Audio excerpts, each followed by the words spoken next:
12 प्रकार के तपों में बैयावृत्ति भी तो एक तप है।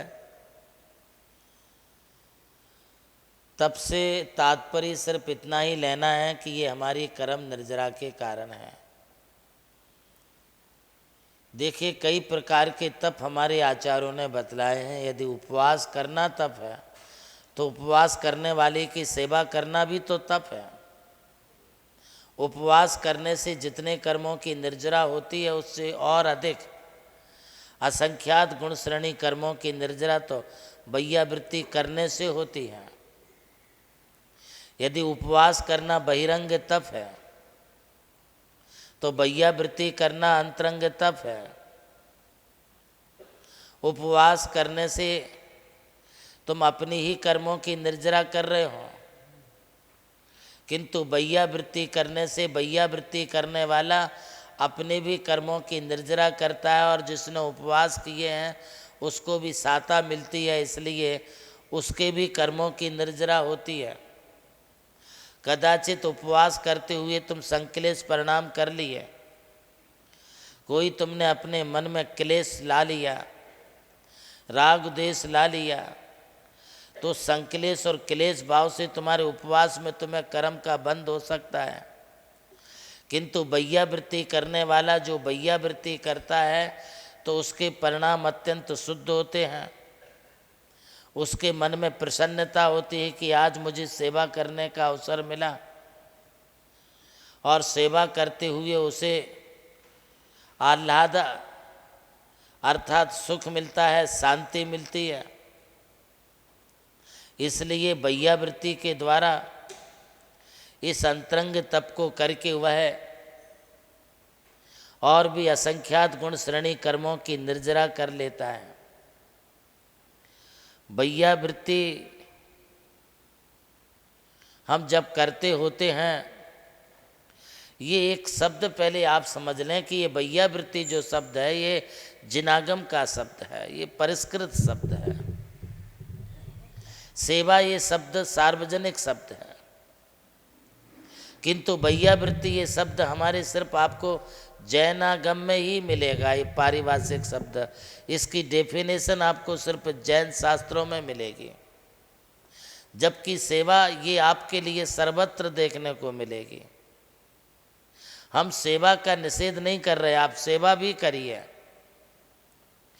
सेवा सभी की जाती है, प्राणी मात्र की जाती है, किंतु जब बैयावृत्ति का विचार आता है तब बैयावृत्ति गुणों में अनुराग रख करके संयमी जनों के दुखों को दूर करने के लिए,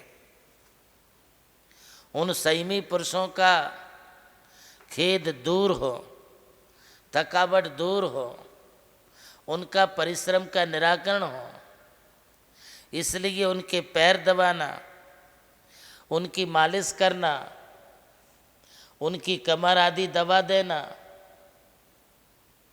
जिस किसी तरह से उनके लिए साता पहुंचती है वो साताकारी कार्य करना, इसका नाम बैयावृत्ति है।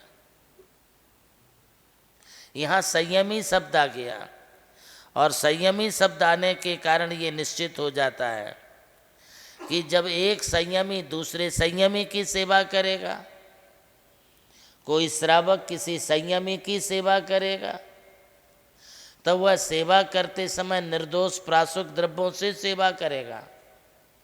चाहे श्रावक सेवा करे, चाहे साधु साधु की सेवा करे, निर्दोष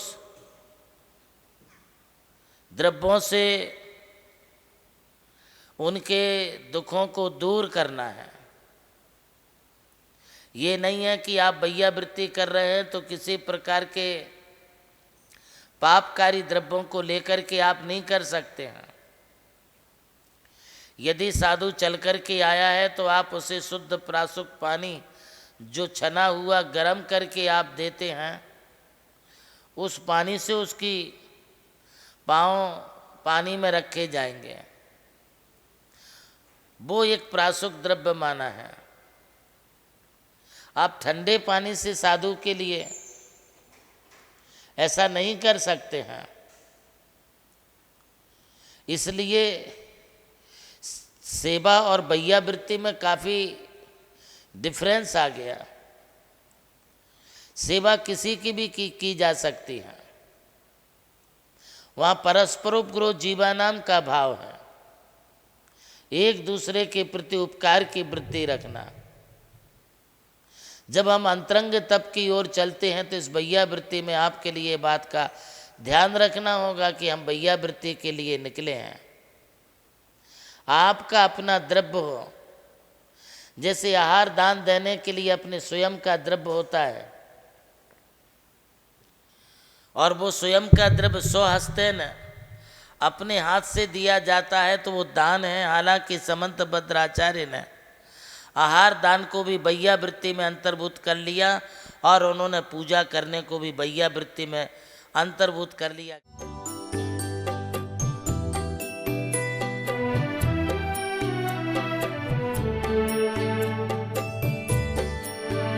जैन धर्म केवल धर्म नहीं, जन जन का धम है। यही है इस धर्म की संस्कृति। सन 2010 चातुर्मास के दौरान मांगी तुंगी और गजपंथा की तीर्थ यात्रा के बाद एक रात्रि गजपंथा की पहाड़ियों पर विश्राम करते समय आचार्य श्री देवनंदी जी महाराज को एक दिव्य स्वप्न प्राप्त हुआ। स्वप्न में उन्होंने देखा कि एक ऐसा तीर्थ जिसकी कोई कल्पना भी नहीं कर सका था, एक ऐसा स्थान जहां पंच परमेष्ठियों की भव्य मूर्तियां हों, एक ऐसा समव शरण जो समर्पित हो जैन धर्म की शाश्वत परंपरा को। उस दिव्य संकेत को जीवन में उतारने के लिए आचार्य श्री कुंथलगिरी की ओर विहार पर निकल पड़े। वहां एक श्रद्धालु ने अपनी भूमि पूज्य गुरुदेव को समर्पित की और यहीं से आरंभ हुई मुंबई आगरा हाईवे NH3 स्थित नमोकार तीर्थ के निर्माण की महायात्रा। ये वही भूमि है जिसे राम टेकड़ी कहा जाता है, जहां भगवान रामचंद्र जी ने 12 लाख वर्ष पूर्व तपस्या की थी। आज यही भूमि बन रही है जैन संस्कृति का जीवंत प्रतीक नमोकार महातीर्थ। यहां बन रही है 51 फीट ऊंची अरिहंत परमेष्ठी की मूर्ति, चारों दिशाओं में 31-31 फुट ऊंची अन्य परमेष्ठियों की मूर्तियां। कुल मिलाकर एक अद्वितीय समवशरण की रचना है जिसका वर्णन Guinness book of world record में दर्ज हो चुका है।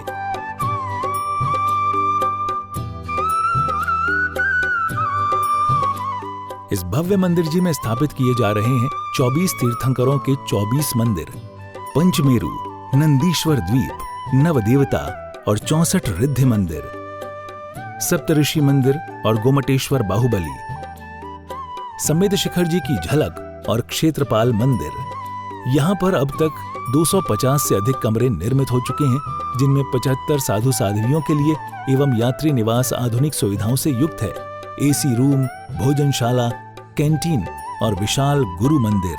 नमोकार तीर्थ का भूमि पूजन 8 फरवरी 2014 को संपन्न किया गया था और आज लगभग 10 लाख स्क्वायर फीट से अधिक निर्माण पूर्ण हो चुका है और अब यह दिव्य तीर्थ अपने चरम आयोजन की ओर अग्रसर है। 2026 में जिन शासन के वरिष्ठतम आचार्य परम पूज्य साधना सम्राट गणाधिपति गणधराचार्य श्री कुंथु सागर जी महाराज के सानिध्य में एवं परम पूज्य प्रज्ञा श्रवण सारस्वताचार्य श्री देवनंदी जी महाराज की प्रेरणा एवं निर्देशन में 400 से अधिक साधुओं की उपस्थिति में आगामी 6 से 13 फरवरी 2026 में नमोकार तीर्थ का भव्यातिभव्य अंतर्राष्ट्रीय पंच कल्याणक प्रतिष्ठा एवं महामस्तकाभिषेक महोत्सव का आयोजन होने जा रहा है। खुल रहा है पुण्य का द्वार, जो करेगा भव पार।